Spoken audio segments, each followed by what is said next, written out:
Hello guys, कैसे हैं आप सब लोग। यंग असैसिन के एपिसोड 6 के साथ हाजिर हूं। तो लास्ट एपिसोड के एंड पे हमने देखा था किम किसू अपनी पूरी गैंग के साथ यूजिन से मार खाता है और मार खाने के बाद वो वापस जाकर अपने रूम में बैठ जाते हैं, जबकि वहीं पर उसकी बहन हीजिन भी आती है और वो उन सभी से कहती है लगता है कि उस लड़की ने तुम सब लोगों को ऑफ गार्ड पकड़ लिया, इस पर तुम लोग तैयारी करके जाना। लेकिन किम किसू काफी ज्यादा गुस्से में होता है और उसे डांट देता है, जिसकी वजह से वो भी गुस्सा हो जाती है और रूम से बाहर आ जाती है। हीजिन काफी ज्यादा गुस्से में होती है, उसकी दोस्त भी उसके पीछे पीछे होती है। हीजिन सोच रही होती है मेरे भाई ने सिर्फ एक लड़के से मार क्या खा ली, उसने अपना सारा गुस्सा मेरे ऊपर उतार दिया। फिर वो वापस अपनी क्लासरूम में आ जाती है जहाँ पर डायुन भी बैठी होती है। हीजिन डायुन से कहती है मैं तुमसे बहुत ज्यादा जेलस हूँ, अब तुम्हारी स्कूल लाइफ बहुत ज्यादा अच्छी हो जाएगी। अगर तुम्हारे साथ कुछ भी होता है तुम भागती हुई अपने भाई के पास जाओगी ताकि वो तुम्हारी हेल्प कर सके। कहीं मैं कुछ गलत तो नहीं कह रही। लेकिन डायुन अपनी सोचों में गुम होती है और उसे कोई भी जवाब नहीं देती। इस बात से हीजिन बहुत ज्यादा गुस्सा हो जाती है और सोच रही होती है इस कुतिया को क्या लगता है कि इसका भाई स्कूल में आ गया और उसने मेरे भाई को मार दिया है, तो इसका मतलब ये नहीं कि ये मेरे सामने इस तरह पेश आ सकती है। ये तो मेरे सवालों का जवाब भी नहीं दे रही, तो इसका मतलब क्या है कि आज के बाद मुझे इसे सिर्फ यहीं पर बैठकर देखना होगा। आज के बाद मैं इसे तंग नहीं कर सकती। और साथ ही हीजिन कहती है नहीं, ऐसा नहीं हो सकता, मैं ऐसा कभी भी नहीं करूंगी। नेक्स्ट सीन छुट्टी के वक्त का होता है। डायुन छुट्टी के वक्त बाहर निकलती है और वो अभी तक वही इसी बारे में सोच रही होती है जो कि उसे उसके भाई यूजिन ने कहा था। यूजिन ने उसे कहा था कि ये सारी तुम्हारी गलती नहीं है, ये सारी इन लोगों की गलती है जिन्होंने तुम्हें बुली किया और तुम्हें आज के बाद परेशान होने की जरूरत नहीं है।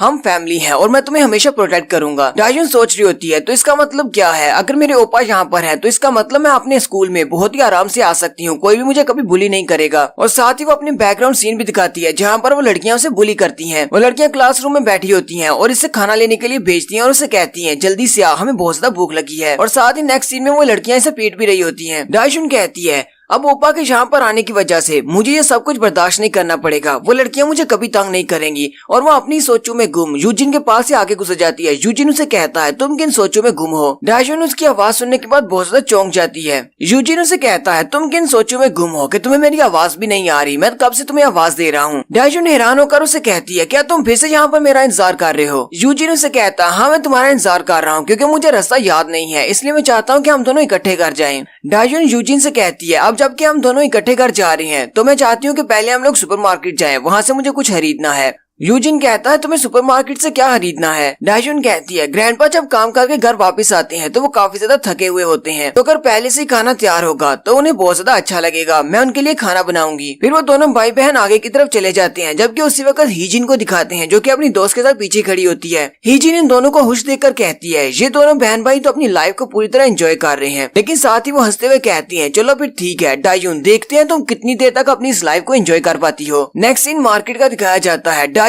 यूजिन के मार्केट चली जाती है और वहाँ से जाकर कुछ वेजिटेबल्स खरीदती है, जबकि यूजिन भी उसके पास ही खड़ा होता है। वहाँ पर शॉपिंग करने के लिए जितनी भी लड़कियां आई होती हैं वो सारी यूजिन की तरफ देख रही होती हैं और सारी ब्लश कर रही होती हैं। डायुन उन सारी लड़कियों की बातें सुनने के बाद अपने भाई की तरफ देखती है और कहती है मेरा भाई ना सिर्फ स्कूल में बल्कि बाहर भी बहुत ज्यादा पॉपुलर है क्योंकि ये बहुत ज्यादा हैंडसम है। डायुन अपने भाई से कहती है ओपा क्या तुम्हारे पास कोई गर्लफ्रेंड है, जहाँ पर तुम रहते थे क्या वहाँ पर कोई गर्लफ्रेंड है तुम्हारी। यूजिन हैरान होकर उससे पूछता है ये गर्लफ्रेंड क्या होती है। डायुन उसे कहती है गर्लफ्रेंड जो कि दोस्त से कुछ ज्यादा होती है। यूजिन उसे कहता है नहीं मेरे पास कोई भी गर्लफ्रेंड नहीं है। डायुन उसे कहती है लेकिन मुझे लगता है कि तुम लड़की में बहुत ज्यादा पॉपुलर हो, तुम्हारी गर्लफ्रेंड तो होनी चाहिए थी। यूजिन उसकी बात सुनने के बाद हल्का सा मुस्कुराता और कहता है मैं बहुत ज्यादा बिजी था इसलिए मैं गर्लफ्रेंड नहीं बना सका। डायुन उसकी बात सुनने के बाद सोच रही होती है मुझे लगता है कि अकेले रहने में से बहुत ज्यादा मुश्किल हुई होगी, मुझे इससे इस तरह का सवाल नहीं पूछना चाहिए था। यूजिन डायुन से कहता है अच्छा ठीक है मुझे ये बताओ क्या तुम्हारा कोई बॉयफ्रेंड है या फिर कोई ऐसा लड़का जिसे तुम डेट कर रही हो। डायुन उसकी बात सुनकर बहुत ज्यादा हैरान हो जाती है और उसे कहती है नहीं मेरे पास कोई भी नहीं है। यूजिन कहता है लेकिन क्यों नहीं है। पहले तो डायुन थोड़ी देर के लिए खामोश हो जाती है, फिर वो हंसते हुए कहती है मैं भी बहुत ज्यादा बिजी थी। नेक्स्ट सीन इनके घर का दिखाया जाता है। यूजिन और डायुन दोनों टेबल के इर्द गिर्द बैठी होती हैं, जबकि दादाजी यूजिन के लिए नया मोबाइल लेकर आते हैं। यूजिन अपने लिए नए मोबाइल को देखकर काफी ज्यादा हैरान हो जाता है। दादाजी उसे कहते हैं आजकल सारे स्टूडेंट्स के पास इस तरह का स्मार्टफोन होता है तो मैं तुम्हारे लिए भी एक ले आया, मुझे लगा तुम्हें इसकी जरूरत होगी। डायुन भी ये देखकर बहुत ज्यादा हैरान हो जाती है और कहती है दादाजी इसके लिए बिल्कुल नए मॉडल का मोबाइल लेकर आए हैं। यूजिन भी अपने मोबाइल को अनपैक करता है और उसे देख रहा होता है। दादाजी उसे कहते हैं मैंने इसके अंदर अपना और डाइजुन का नंबर सेव कर दिया है। डाइजुन ये बात सुनकर बहुत ज्यादा हैरान हो जाती है और ग्रैंडपा से कहती है ग्रैंडपा क्या वाकई ने आपने ऐसा किया? लेकिन मैं ये बात सुन के बहुत ज्यादा हैरान हूँ क्योंकि आपको कभी भी मोबाइल चलाना नहीं आता तो हमेशा ये सारा काम मुझसे करवाते हैं। ग्रैंडपा उससे कहते हैं असल में मैंने क्लर्क की हेल्प ली थी इस सारे काम के लिए। डाइजुन कहती है आपको अपने क्लर्क को तंग नहीं करना चाहिए था, आप मुझे आकर कह देते, मैं आपके लिए ये काम बड़ी ही आसानी से कर देती। ग्रैंडपा हंसते हुए उससे कहते हैं असल में ये सब कुछ खुद करना चाहता था इसलिए मैंने खुद ही किया है। दादाजी यूजिन से कहते हैं मैंने सुना है कि आजकल के बच्चे अपने नए मोबाइल के बॉक्स को खुद अपने हाथों से खोलना चाहते हैं, इसलिए ये बात उनके लिए बहुत ज्यादा इंपॉर्टेंट होती है, लेकिन इसके अंदर नंबर सेव करने के लिए मुझे इसे ओपन करना पड़ा। तुम्हें इससे कोई मसला तो नहीं है? यूजिन कहता है नहीं दादाजी इससे कोई मसला नहीं है। दादाजी डाइजुन से कहते हैं डाइजुन कहीं तुम्हें ये बात देखकर बहुत ज्यादा जेलसी तो नहीं हो रही कि मैं तुम्हारे बाइक के लिए सिर्फ फोन लेकर आया हूँ और तुम्हारे लिए नहीं लेकर आया? अगर वाकई में ये बात तुम्हें बुरी लग रही है तो मैं अगली बार तुम्हारे लिए भी लेकर आऊंगा। डाइजुन अपने दादाजी से कहती है नहीं ऐसी कोई बात नहीं है, मेरा भी अच्छे से काम कर रहा है, मुझे नए फोन की जरूरत नहीं है। फिर दादाजी उसकी बात सुनने के बाद हंसना शुरू कर देते हैं जबकि डाइजुन उन दोनों की तरफ देखकर मुस्कुरा रहा होता है और वह दादाजी का शुक्रिया अदा करता है और कहता है आपका बहुत बहुत शुक्रिया, मैं इसको बहुत ही अच्छे से इस्तेमाल करूंगा। यूजिन अपने मोबाइल को लेकर अपने रूम में चला जाता है। रात के वक्त का सीन होता है। उसने बॉक्स को अपने टेबल पर रखा होता है जबकि अपना मोबाइल लेकर अपने बिस्तर पर लेटा होता है और साथ ही वो अपने मोबाइल को यूज करते हुए हल्का सा मुस्कुरा रहा होता है। वो अपने लेफ्टिनेंट को अपने नए मोबाइल से मैसेज करता है। लेफ्टिनेंट जो कि अपने पीसी के सामने बैठे होते हैं उसी वक्त उन्हें मैसेज आता है। लेफ्टिनेंट कहते हैं ये किसका नंबर है, ये तो नया नंबर लग रहा है। वो उस मैसेज को पढ़ते हैं तो उसके अंदर यूजिन का नाम लिखा होता है। लेफ्टिनेंट कहते हैं ये तो यूजिन है लेकिन इसने नया नंबर क्यों ले लिया? दूसरा सोल्जर भी भागता हुआ आ जाता है और कहता है लेफ्टिनेंट आपने तो इसको एक नया मोबाइल खरीद कर दिया था, फिर इसने नया मोबाइल क्यों ले लिया है? लेफ्टिनेंट उसे कहते हैं हाँ मैंने उसे खरीद कर दिया था। सोल्जर कहता है लगता है इसे वो पसंद नहीं आया होगा इसलिए उसने एक नया मोबाइल खरीद लिया है। आजकल के बच्चों को हर महीने नए मॉडल का मोबाइल चाहिए होता है। लेफ्टिनेंट गुस्सा हो जाते हैं और चिल्लाकर उसे कहते हैं ये तुम कैसी बात कर रहे हो, मैं उसके लिए सबसे महंगा मोबाइल लेकर आया था। सोल्जर हंसते हुए कहता है हो सकता है कि उसे वो वाला ब्रांड पसंद न आया हो। नेक्स्ट दिन सुबह का होता है। यूजिन वॉशरूम से नहाकर बाहर निकलता है तो डाइजुन फिर से तैयार हो चुकी होती है। डाइजुन उसे कहती है आज फिर मुझे जल्दी जाना है। यूजिन उसे कहता है तुम आज फिर से जल्दी जा रही हो? डाइजुन उसे कहती है हाँ मैं लेट हो जाऊंगी इसलिए मैं जल्दी जा रही हूँ, मैं तुम्हारे लिए खाना गर्म कर दिया है, खाना खाने के बाद प्लेटों को डिश वॉशर में डाल देना। वह दरवाजा बंद करके वहाँ से चली जाती है। डाइजुन भागती हुई जा रही होती है और वह साथ में मोबाइल के ऊपर अपना टाइम भी देख रही होती है। डाइजुन कहती है मैं तो बस लेट होने ही वाली थी, असल में आज सुबह मैं जल्दी उठ गई थी और दादाजी के लिए सूप बना रही थी क्योंकि कल को दादाजी को सूप बहुत ज्यादा पसंद आया था। मुझे तो लगा था मैं स्कूल से लेट हो जाऊंगी और यहीं पर दादाजी की उसे बात याद आती है। दादाजी जब सुबह उठे थे काम पर जाने से पहले तो डाइजुन ने उनके लिए सूप बनाया था। दादाजी उस सूप को पीने के बाद बहुत ज्यादा खुश थे और कहते हैं उसे मैं सोना चाहिए था, मैं रात का बचा हुआ खाना खाकर ही चला जाता। लेकिन साथ ही वो मुस्कुराना शुरू कर देती है और कहती है मुझे इस बात से बहुत ज्यादा खुशी है कि दादाजी उस सूप को पीकर बहुत ज्यादा खुश हुए। डाइजुन अभी भागती हुई जा रही होती है कि उसी वक्त रास्ते में उसे कोई किक मारता है और उसे कॉर्नर वाली गली में फेंक देता है। वहाँ पर 3 लड़कियाँ होती हैं जिन तीनों ने हुड और मास्क पहने होते हैं। वो लड़की उसे किक मारने के बाद उसे नीचे गिरा देती हैं और तीनों उसके सामने आकर खड़ी हो जाती हैं। बॉस लड़की उसे कहती है छोटी कुतिया तुझे अपने सामने देखना चाहिए, तुम कहाँ पर जा रही है, क्या तुझे दिखाई नहीं देता, तू ऐसे लोगों के साथ आकर टकरा जाती है। डाइजुन उनकी तरफ देखती है और बहुत ज्यादा घबरा जाती है। वो लड़की उसे कहती है तू तो बहुत बड़ी बदतमीज है, तू पहले तो हमारे साथ टकरा गई और ऊपर से तू हमसे माफी भी नहीं मांग रही। डाइजुन उनसे कहती है प्लीज मुझे माफ कर दे, मेरा ध्यान नहीं था। लेकिन वो लड़की फिर से उसे थप्पड़ मारती है और कहती है अपनी बकवास बंद कर, तुझे लगता है कि सिर्फ माफी मांगना काफी होगा। जबकि उन तीनों लड़कियों के साथ हीजिन भी होती है, उसने भी मास्क पहना होता है। वो अपनी दोनों दोस्तों से कहती है आज मुझे कुछ अच्छा नहीं लग रहा, चलो मेरे साथ, हम लोग कैराओके चलते हैं, वहाँ पर जाकर अपना गला साफ करते हैं, कुछ गाना गाते हैं। बाकी की लड़कियां भी उसे कहती हैं हाँ चलो ठीक है, वहीं पर चल के थोड़ा शोर शोर मचाते हैं, इससे हमारे लंग साफ हो जाएंगे। हीजिन नीचे बैठ जाती है और डाइजुन से कहती है डाइजुन हम लोग कैराओके जा रहे हैं और तू भी हमारे साथ ही जाएगी। डाइजुन उसकी आवाज सुनते ही पहचान जाती है और कहती है ये आवाज तो हीजिन की है, लगता है कि हीजिन अपने दोस्तों के साथ मेरे से बदला ले रही है। नेक्स्ट सीन कैराओके का दिखाया जाता है। वो तीनों लड़कियां कैराओके में अपना पूरा टाइम करने के बाद बाहर आ जाती हैं, जबकि वहाँ पर मैनेजर भी बैठा होता है। वो तीनों बातें कर रही होती हैं आज तो जरा भी मजा नहीं आया, हम लोग तो हाई नोट्स को किक ही नहीं कर पाए, ज्यादा शोर मचाने के बाद भी मजा नहीं आया। मैनेजर भी उन तीनों को देखकर बहुत ज्यादा हैरान होता है क्योंकि जब वो तीनों रूम के अंदर थी तो बहुत ज्यादा शोर की आवाज आ रही थी। मैनेजर सफाई करने के लिए अंदर जाता है और कहता है आजकल के बच्चे तो बहुत ज्यादा शोर मचाते हैं, इन्हें तो गाना गाने की तमीज ही नहीं है, इनके पास सुर ही नहीं है। लेकिन जैसे ही वो दरवाजा खोलकर अंदर जाता है तो वो बहुत ज्यादा हैरान हो जाता है क्योंकि वहीं पर फर्श के ऊपर डाइजुन पड़ी होती है और वो बहुत ज्यादा जख्मी होती है, उसे उन्होंने बहुत ज्यादा पीटा होता है। कैराओके के अंदर वो सारा उसी का शोर होता है जो कि मैनेजर सुन रहा था। मैनेजर को लगा शायद ये लड़कियां अंदर शोर मचा रही हैं। मैनेजर अंदर आता है और उसे कहता है लड़की क्या तुम ठीक हो? डाइजुन उठकर बैठ जाती है और अपनी बुक्स को अपनी बैग के अंदर डालती है और कहती है हाँ मैं ठीक हूँ। मैनेजर उसे कहता है लेकिन तुम किसी भी एंगल से ठीक नहीं लग रही, इन लड़कियों ने तुम्हें बहुत ज्यादा पीटा है, क्या मैं तुम्हारे लिए 911 पर कॉल करूँ? डाइजुन उसे कहती है नहीं, 911 पे कॉल करने की जरूरत नहीं है, मैं ठीक हूँ। और वो अपना बैग उठाकर वहाँ से बाहर निकल आती है।